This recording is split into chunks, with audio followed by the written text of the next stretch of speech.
Pecha Kucha 55, Shadow of War, and Word Sketch. I spent too much of my week playing Shadow of War, and I just want to throw this disclaimer in before I throw it under the bus. It's a perfectly acceptable game. I don't want my money back, but the story sucks so much balls, I'm going to throw it under the bus pretty ruthlessly. Right now, the big controversy is the microtransactions and loot crates and all that stuff. A bigger controversy is that they shoehorned them in the game and there's no reason to buy them. They're completely superfluous, and I think this is going to cause a rift between the publishers and the developers. That plus the ending makes me think Monolith aren't going to be around much longer. So the back of the case has a tagline, "Nothing will be forgotten," and no blurb. So the game is not trying to sell itself to me, and I feel that this perceived lack of effort on my part is just like it started with the case and it just didn't stop. So both Metal Gear Solid 5 and Shadow of War have a lot of similarities. Shelob and Ocelot show up at the start of the game and they propel the plot forward. If they didn't show up, there'd be no plot, and then once the plot started, they kind of disappear. It seems like lazy plot devices for the sake of lazy plot devices. And speaking of, the Witch King of Angmar and the Balrog, which you know from the films, are in the game because you know them from the films. Huey and Ocelot, not Ocelot, Psycho Mantis, seem to be in Metal Gear Solid 5 only because they need more recognition, face recognition for characters that you would recognize.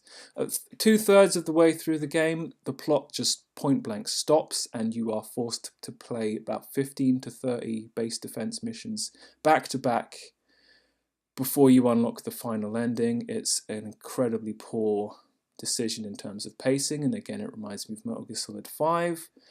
Metal Gear Solid 5 is a 3-act game where the game doesn't have the third act. It released without it because Hideo Kojima got fired, and it feels like Shadow of War, they just stopped because they ran out of time and the game had to be published. So it's very bad for the story. Jim Lee's on Twitch, thought I'd just bring this up because I saw it and I was like, wow, he's a savage with an ink brush. It's embarrassing. It makes me want to go back to doing the pencils and the inks, so I'm going to do that. And, you know, maybe one day I'll be on Twitch. So, yeah, cool stuff. Bobby Chu is an illustrator. I saw some of his stuff. He does stuff that kind of helps people start channels, think about how to be artists, get over things like artist's block, if that's what it's called. Seems like a cool dude, has some nice styles, more than one. And it seems like his advice is legit. I mean, there's a lot of good advice out there, and ultimately you have to run it through the filter of your own habits and your own thinking. But he sounds legit, and I do think he's pretty good at what he does, and he seems like a down-to-earth guy. Now, one of the things he was doing for October was he's got a friend, and together they were like creating like illustrations based off of one word. So this is based off the word Swift, and I was thinking, how can I work this into daily sketches, me and Certain, the Mystic Moore.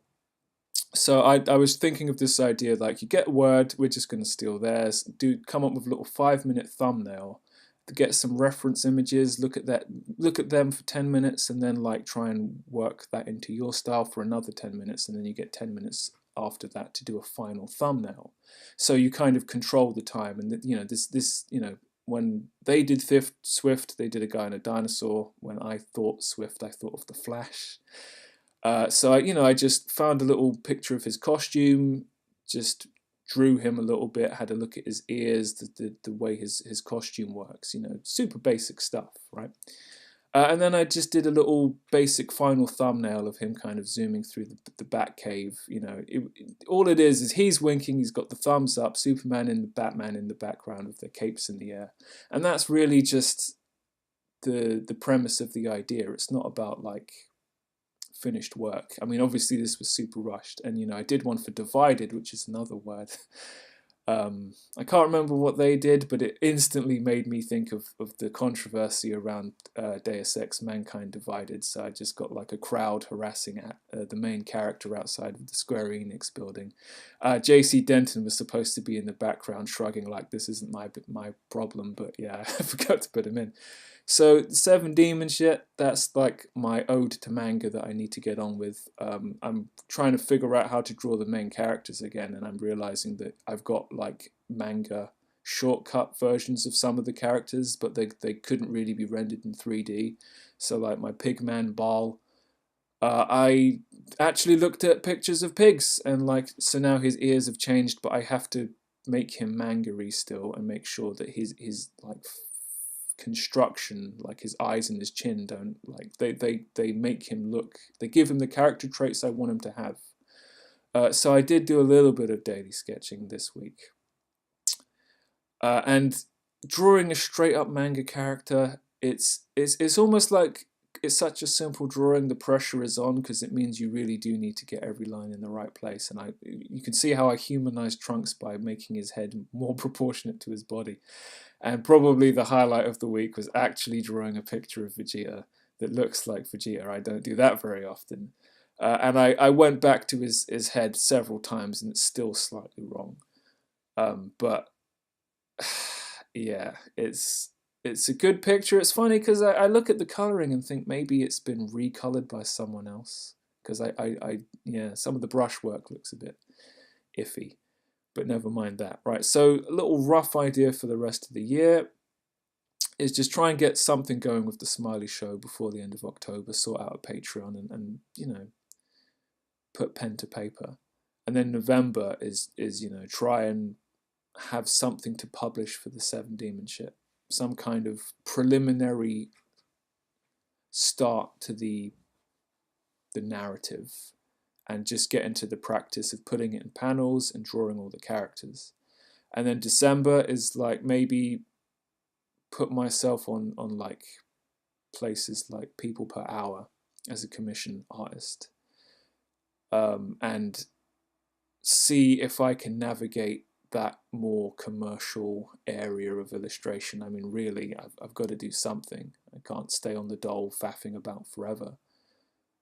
So yeah, and then at the start of next year, the idea is to go onto the job centre's self-employment program before the funding gets cut when we leave the EU. And I think it's either 6 months or it's a year, so it seems appropriate to kind of do it at the start of the year. And we'll see where that goes. So that brings us to the end of Pecha Kucha 55, and I will see you next time.